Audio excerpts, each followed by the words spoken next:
The heavy mahogany door clicked shut with a finality that echoed in my chest. That sound marked the end of a 30-hour siege. It was 3 a.m. The merger was signed, the ink drying on the signature pages scattered across the table. I turned to grab my bag, ready to collapse, but Morgan didn't move. She leaned back against the dark wood, physically blocking the exit. The silence in the empty skyscraper was sudden and absolute, amplifying the shift in the room's atmosphere. It wasn't just quiet, it was expectant. Then came the sharp snap of plastic. Morgan unclipped her security badge, the key to the entire building, and let it slide across the polished table. The conference room, affectionately dubbed the war room, held the sensory aftermath of the negotiation. The air was recycled and stale, heavy with the scent of cold espresso and the sharp metallic tang of ozone from the server tower humming in the corner. Piles of red-lined contracts covered the table like snowdrifts, a chaotic testament to the battle we had just won.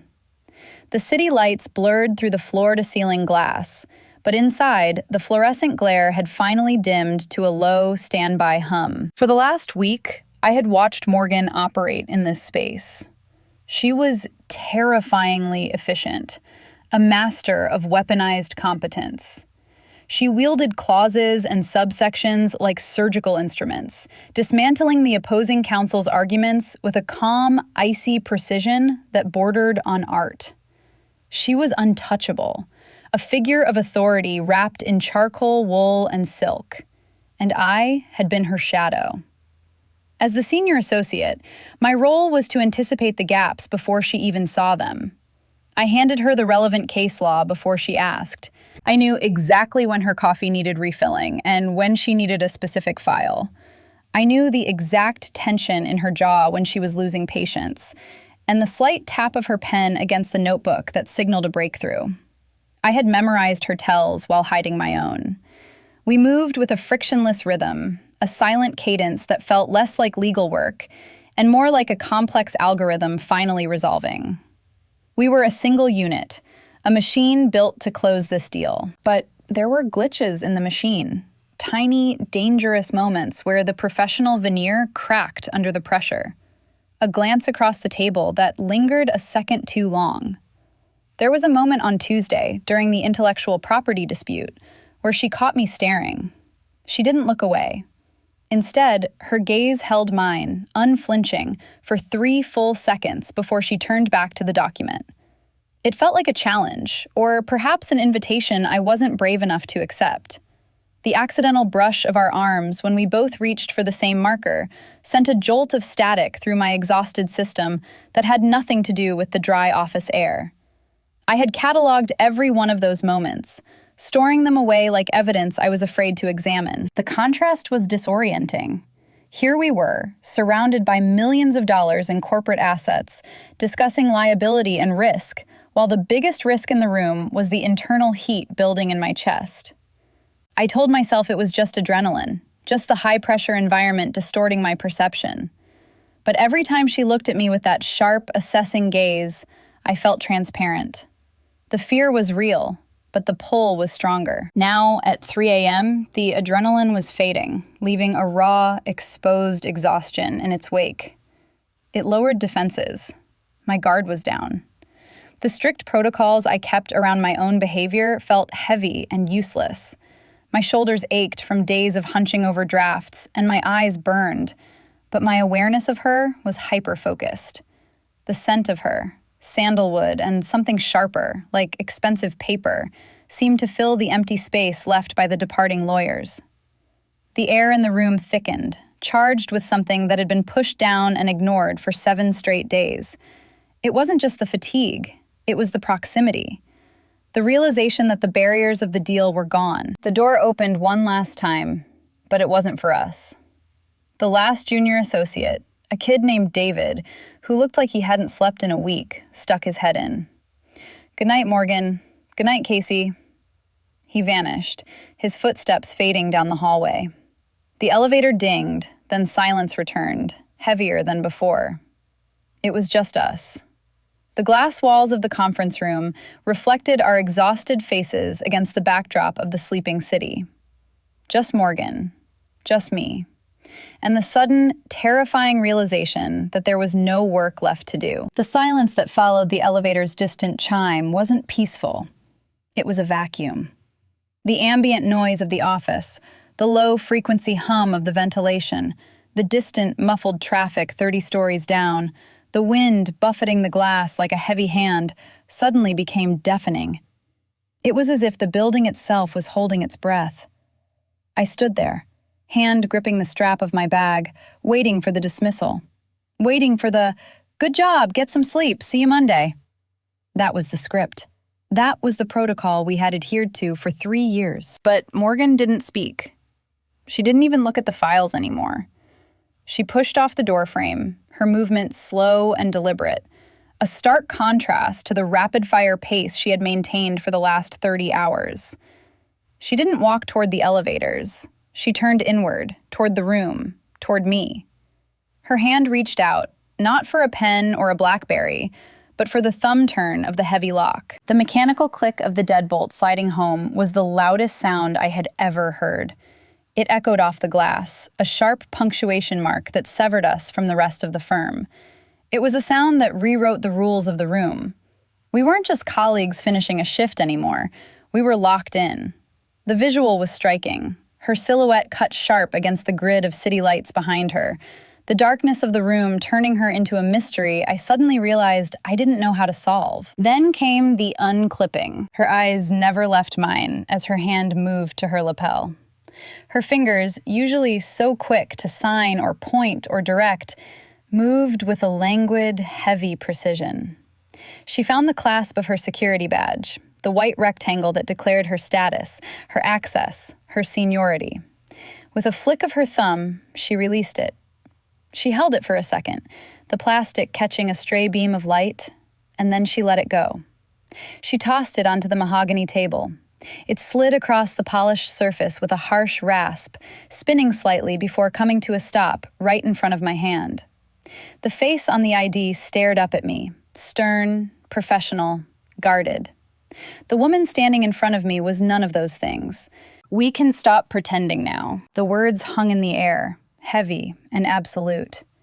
Her voice had dropped an octave, shedding the boardroom pitch she used to command meetings.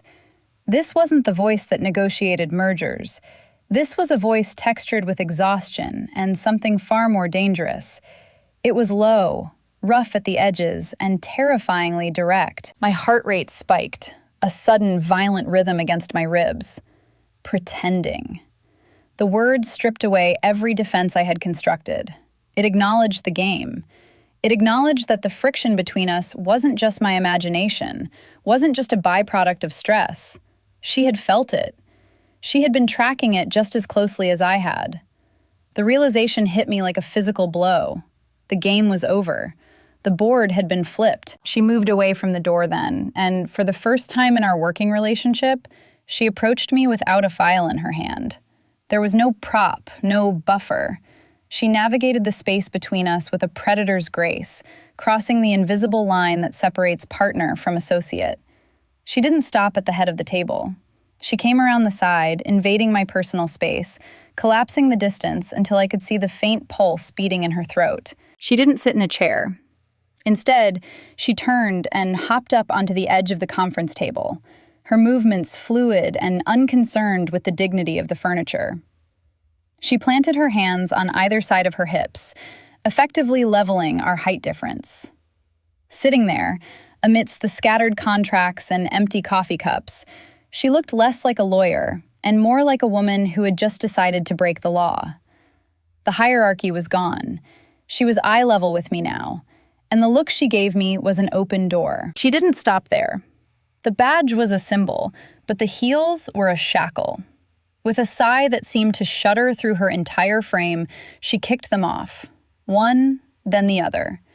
They hit the carpet with a muffled thud that felt illicit in a room designed for rigid posture. Then her hands went to her cuffs. I watched, mesmerized, as she undid the small pearl buttons at her wrists. She rolled the pale silk of her blouse up, revealing forearms I'd never seen exposed. She was dismantling the general to reveal the civilian underneath. The tension that usually held her spine in a perfect steel line dissolved. Her shoulders dropped. Her head tilted back, exposing the long line of her throat to the ceiling. God, she breathed out, eyes still closed. If I had to listen to Sterling quote one more subsection of the tax code, I was going to throw my laptop through the window. She opened her eyes and looked at me, a conspiratorial smirk playing on her lips. It was a shocking expression. Morgan didn't smirk. She negotiated. He wears too much cologne, she added, her voice low and dry. It smells like desperation and old leather. I laughed.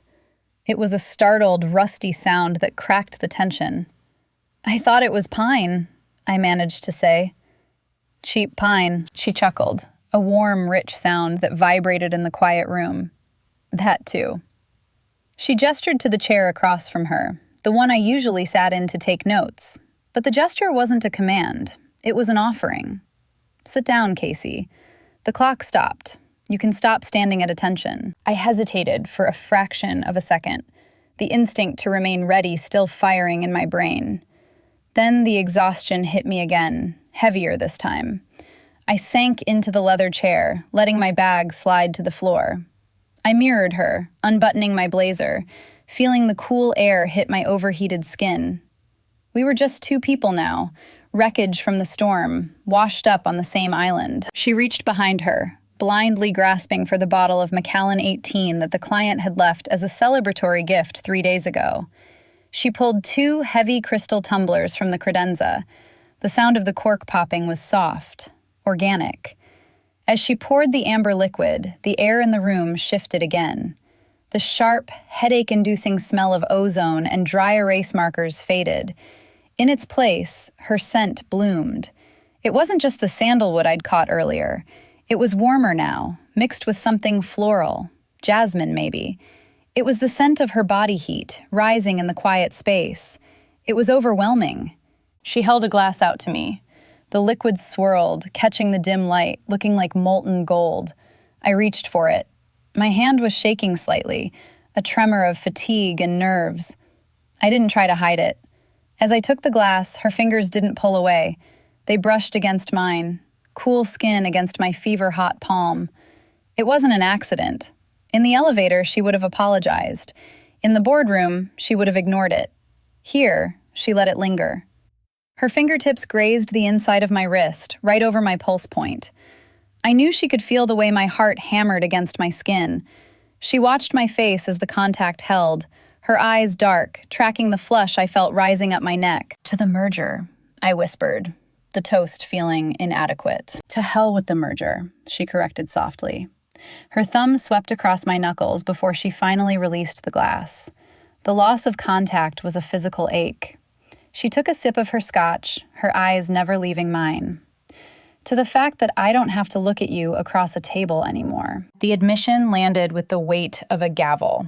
She wasn't talking about logistics. She was talking about access. She was talking about the torture of proximity without touch. I took a drink, the scotch burning a pleasant path down my throat. I didn't think you noticed, I said. I didn't think you saw anything past the deal. Morgan lowered her glass. She leaned forward, bracing her hands on the edge of the table between her knees. Casey, she said, my name sounding different in her mouth, softer, like a claim. I saw everything. I saw how you handled the partners. And I saw the way you looked at my hands when I was signing the closing docs. I had to file it under not now. But now is here. And I'm tired of waiting. This woman, who built walls for a living, was taking them down, brick by brick, just for me. Do you think I didn't see it? Morgan asked, her voice dropping to a register that vibrated in the hollow of my chest.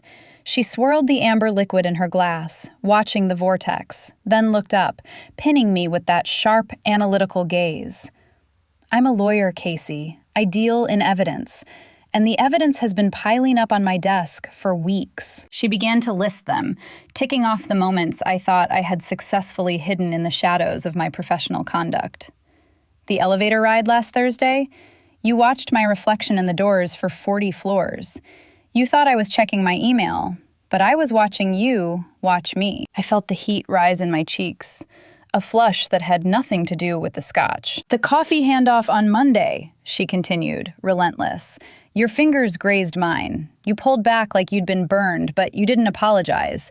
You just stared at my mouth. She wasn't accusing me. She was validating me. She was taking the frantic, disjointed signals I had been sending out into the void and confirming that they had been received, logged, and analyzed. It was a liability, she said, using the term with a deliberate weight. A massive, unsecured risk. We were negotiating a billion-dollar merger. One slip, one moment of losing focus because I was wondering how your hair felt, and we could have missed a critical clause. So, I sequestered it. I treated our chemistry like a conflict of interest. I acknowledged it internally, and then I walled it off until the deal was signed. Hearing her describe the visceral, magnetic pull between us as a conflict of interest was incredibly hot. It grounded the emotion in the reality of our world. It wasn't a schoolgirl crush. It was a calculated business decision she had struggled to make. But the deal is signed, I whispered. The admission felt dangerous, like stepping off a ledge. The conflict is resolved. The conflict is resolved, she agreed, her eyes darkening. Which means the audit is open. She leaned back slightly, studying me. Tell me about Tuesday night, the 2 a.m. drafting session. The air conditioning had shut off. We were both sweating in our blouses. You were standing over my shoulder, pointing at the indemnity clause. I swallowed hard. I remembered Tuesday. The smell of cold Thai food and stress. The way a stray lock of hair had escaped her severe bun and curled against the nape of her neck. I stopped typing, Morgan said softly. I stopped typing because I could feel your heat radiating against my back. You weren't looking at the screen, Casey.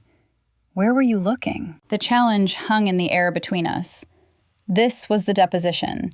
This was the moment where I could plead the fifth or tell the truth and change everything. I was looking at your neck, I confessed, my voice barely steady. I was looking at that one piece of hair, and I was thinking that if I didn't lean down and press my mouth against that exact spot, I was going to go insane. Morgan let out a long, slow breath. Her composure, usually so impenetrable, fractured. The pupils of her eyes blew wide, swallowing the blue. I knew it, she murmured. I was sitting there, staring at a cursor blinking on a white screen, terrified that if I moved, you would back away, and terrified that if I didn't move, you wouldn't. The atmosphere in the room shifted from heavy to suffocating. The hum of the server tower seemed to vanish, replaced by the rushing sound of my own pulse. The air conditioning kicked on with a low rumble, but it did nothing to cool the sudden, sharp heat that flared between us. We were no longer colleagues. We were conspirators who had finally admitted to the crime. She set her glass down on the table with a definitive click. The sound was a gavel strike. She didn't retreat. She leaned forward, sliding to the very edge of the table, invading the sanctity of my personal space. Her knees parted slightly, creating a space that I instinctively wanted to step into. She was close enough now that I could see the fine grain of her skin, the faint tension lines around her eyes that only appeared when she was truly focused. I'm done managing the risk, Casey, she whispered, her voice rough with a want she had suppressed for 7 days. I'm ready to liquidate the asset. The shift in the room wasn't subtle anymore. It was seismic. Morgan didn't lunge, and she didn't grab. She moved with the slow, terrifying inevitability of a glacier calving into the sea. Her hand, the same hand that had aggressively redlined contracts and pointed down opposing counsel for the last 30 hours, lifted from the mahogany table. It hovered in the charged space between us for a heartbeat, a suspended question mark that sucked the oxygen right out of my lungs. I stopped breathing. I think my heart actually suspended its rhythm, waiting to see where that hand would land. When she finally bridged the gap, the contact was shockingly domestic. She reached for my collar. My blouse had been perfectly pressed at 8 this morning, but 18 hours of war room tactics had left it slightly askew. Her fingers, cool and steady, smoothed the fabric of the lapel. It was a gesture of such familiarity, something a partner does for a spouse before a gala, that it felt more intimate than if she had kissed me. Then her knuckles grazed my jawline. It was a glancing touch, barely there, but it sent a high-voltage shockwave through my nervous system that nearly buckled my knees. The contact was confusing, a sensory contradiction that my brain couldn't reconcile. I had spent 3 years terrified of this woman's sharp edges, her biting wit, her cutting logic, the razor-thin margin for error she allowed in her work. I expected her touch to be hard, demanding, perhaps even cold, but her skin was impossibly soft. It was the texture of expensive velvet, a warmth and softness that belied the iron will underneath. It was a tactile revelation that short-circuited my professional programming. The silence that followed wasn't the empty silence of the office. It was the heavy, coiled silence of a held breath. It was the sound of a fuse burning down to the powder. I stared at her, paralyzed, my skin burning where her knuckles still hovered. I was waiting for the reprimand. I was waiting for her to pull back, clear her throat, and apologize for the breach of conduct.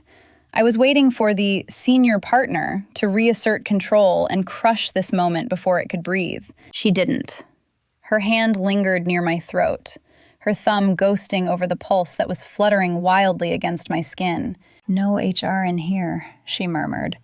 Her voice was barely a whisper, breathless and low, but in the quiet room, it sounded like a shout. "Just us, Casey. No titles, no protocols, no handbook.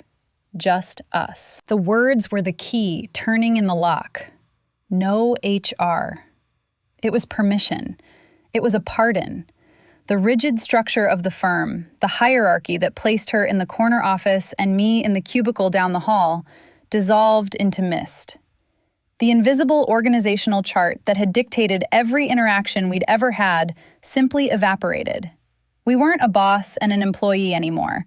We were just two women in a high-rise at 3 a.m., stripped of our armor, left with nothing but the raw, humming electricity of attraction. I looked at her, really looked at her, without the filter of deference. Her eyes, usually a piercing, icy blue that could dissect a witness from 20 paces, were different. They were dark, the pupils blown wide, swallowing the iris, dilated by the low light and the adrenaline of the risk she was taking. They were searching, scanning my face not for weakness or error, but for confirmation. She looked hungry. She looked terrified.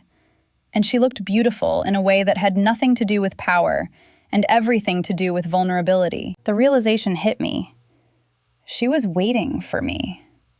Morgan, who never waited for anyone, who drove deals through sheer force of will, was waiting for a sign. She had opened the door, but she needed me to walk through it. I moved.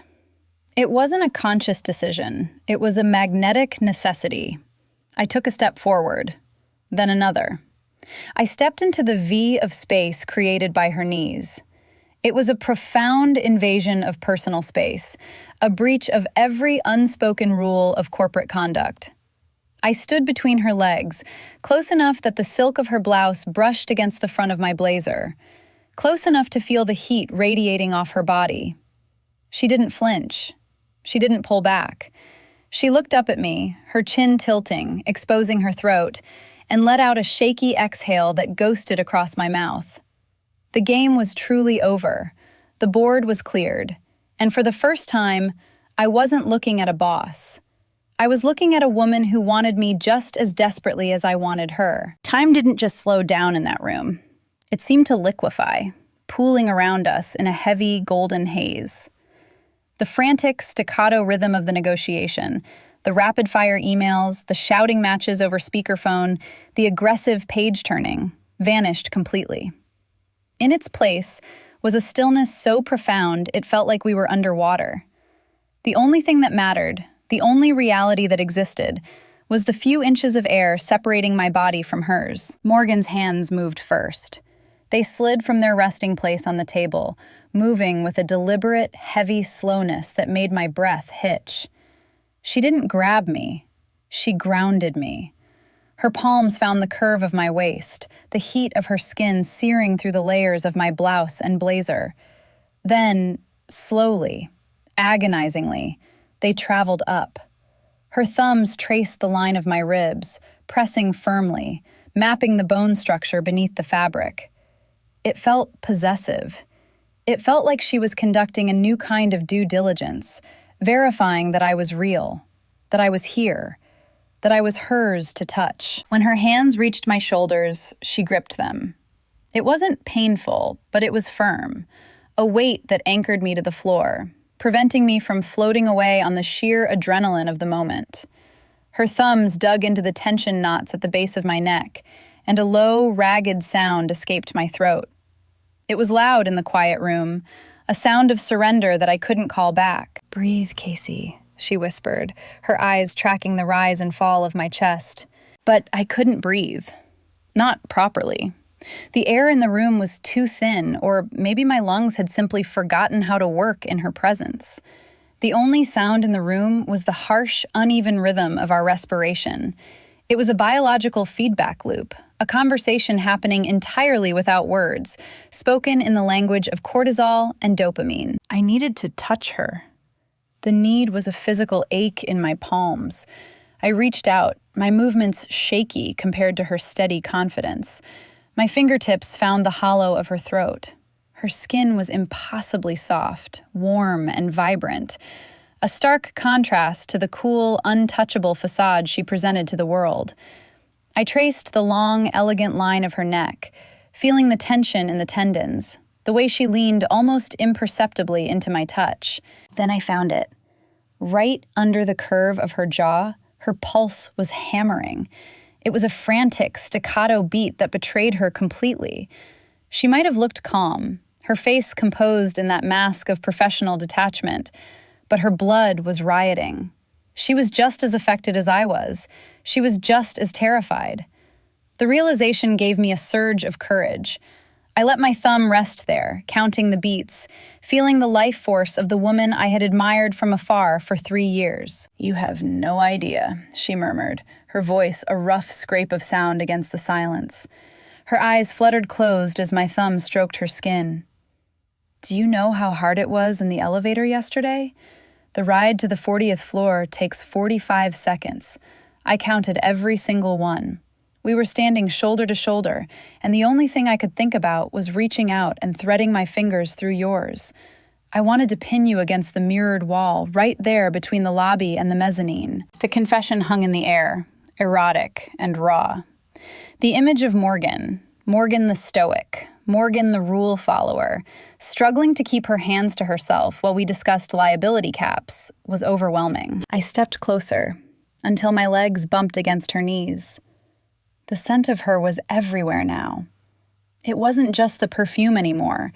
It was the clean, sharp scent of soap, the lingering notes of the scotch on her breath, and the warm, musk-like scent of skin that has been wrapped in wool and silk for 30 hours. It was the smell of exhaustion and desire, a complex, heady fragrance that made my head spin. She leaned forward, her hands tightening on my shoulders, pulling me down. I went willingly. Our foreheads touched, a collision of bone and skin that felt like an electric shock. We stayed there, breathing the same air, eyes closed, existing in the tiny, infinite space between safety and the unknown. The merger was complete. The papers were signed. But the real negotiation, the one between her heart and mine, was just beginning. The moment our foreheads touched, the negotiation ended. There were no more clauses to debate, no more risk assessments to run, no more red lines to draw through the text of our relationship. The shared breath between us was the only contract that mattered now. It was a suspended second, a heavy, velvet pause, where the only sound in the universe was the ragged intake of air into her lungs and the answering shudder in mine. I felt the heat of her skin radiating against my own, a physical transfer of energy that felt like a brand against the cool office air. She didn't rush it. Morgan, who lived her life by the billable hour, who measured success in efficiency and speed, slowed the world down to a standstill. She tilted her head, just a fraction of an inch, the movement deliberate and agonizingly slow. It wasn't a question anymore. It was a declaration. When she finally closed that last impossible millimeter of distance, it didn't feel like a collision. It felt like the final wet ink of a signature landing on a page we had been drafting in silence for 3 years. Her lips were shockingly soft. In my head, I had imagined this moment 1,000 times, usually during the boring stretches of due diligence meetings. I had imagined her to be firm, demanding, perhaps even a little cold, matching the persona she wore like armor. But the woman kissing me wasn't the senior partner. She was warm, tentative, and terrifyingly real. There was a hesitation in that first contact, a brief, trembling instant where she seemed to be asking if this was truly happening, if I was truly there and not just another hallucination born of sleep deprivation. I answered her by pressing closer, tilting my head to deepen the angle, and a low sound vibrated in her throat, a sound of pure, unadulterated relief. That sound broke the dam. The hesitation evaporated, replaced by a sudden, desperate hunger that swept through the room like a firestorm. Her hands, which had been grounding me, suddenly tangled in my hair, fingers gripping tight at the base of my scalp. She pulled me in, ruining the professional blowout I had maintained for 30 hours, and I didn't care. I wanted her to dismantle everything. The kiss deepened, becoming a living thing. It tasted of the Macallan we had just shared, oak and smoke, and the sharp, clean taste of mint. But mostly, it tasted of her. It tasted of the late nights and the early mornings, of the frustration and the admiration, of every good job and every silent reprimand. It was the taste of 3 years of professional distance collapsing into a single point of heat. My hands found the sides of her face, my palms cupping her jaw, feeling the tension that had lived there for weeks finally begin to melt away.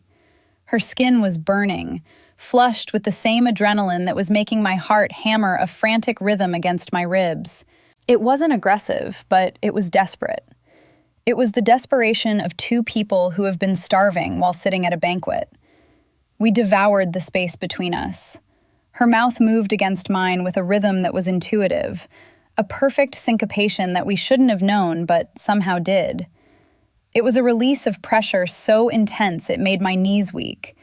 The stress of the merger, the fear of the audit, the weight of the partner's expectations, it all dissolved, burned away by the friction of our lips. She pulled back just an inch, breaking the contact but not the orbit. Her forehead rested against mine again, her breathing harsh and uneven. She opened her eyes. They were dark, blown wide, stripped of every ounce of professional detachment. There was no lawyer left in that gaze. There was only Morgan, looking at me with a candid, terrifying openness. She looked wrecked, in the most beautiful way possible. Her lips were swollen, her eyes searching mine for regret and finding only reflection. Then, over her shoulder, through the glass walls that had been our cage, I saw it. The sky was shifting.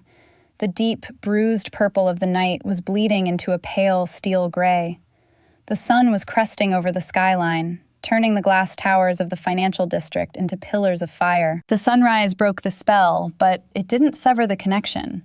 The harsh, artificial lights of the office were drowned out by the sudden influx of morning sun pouring through the east-facing glass.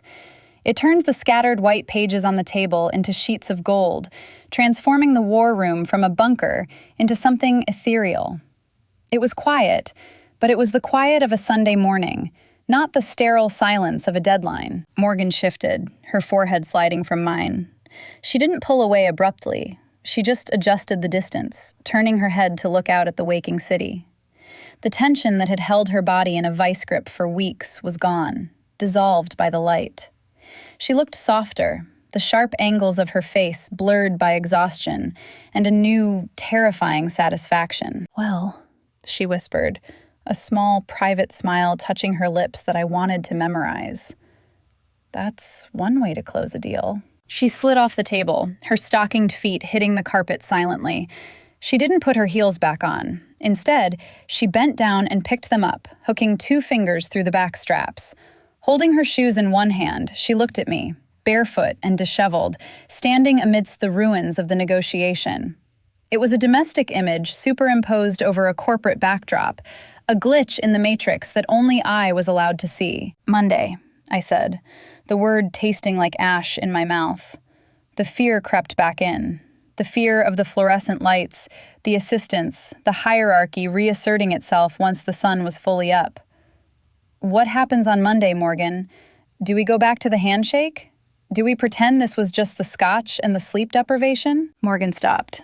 She turned back to me, her expression sobering. She walked close again, invading my space with that new, easy familiarity. "Casey," she said, her voice steady, "I don't renegotiate terms once the contract is signed. This," she gestured between us, "isn't a clause we strike out later. This is the new baseline." She reached out, her free hand brushing a stray hair from my forehead, tucking it behind my ear. "Monday will be Monday. We'll wear the suits, we'll send the emails, but I'll know. And you'll know. I'm not interested in a one-time transaction. I'm interested in the merger." She turned and walked over to the table where her badge still lay, the plastic rectangle that had started this whole cascade. She picked it up. The movement was casual, stripped of the dramatic weight it had held 3 hours ago. She clipped it back onto her waistband. It clicked, but the sound wasn't final anymore. It was just a noise. The badge wasn't a shield or a barrier. It was just a piece of plastic that led us into the building where we could see each other. It was a prop in a play we had both decided to stop acting in. "Come on," she said, nodding toward the door. "Let's get out of here before David comes back. I know a place that serves actual coffee, not this sludge." We walked to the elevator bank together. The hallway was empty, stretching out like a runway. We didn't touch. The cameras were watching now. But the air between us was a physical tether. We were walking in step, a silent, synchronized rhythm that felt like a secret pact against the rest of the corporate world. We were the only 2 real things in a building made of glass and pretension. The elevator doors slid shut, sealing us in the mirrored box. The merger was finished, the papers filed, but the real partnership, the one that mattered, had just begun. I looked at Morgan's reflection in the steel doors. She caught my eye and winked, a small, private fracture in her perfect armor, just for me. If you want to hear more stories where professional masks crumble into intimacy, make sure to subscribe to the channel.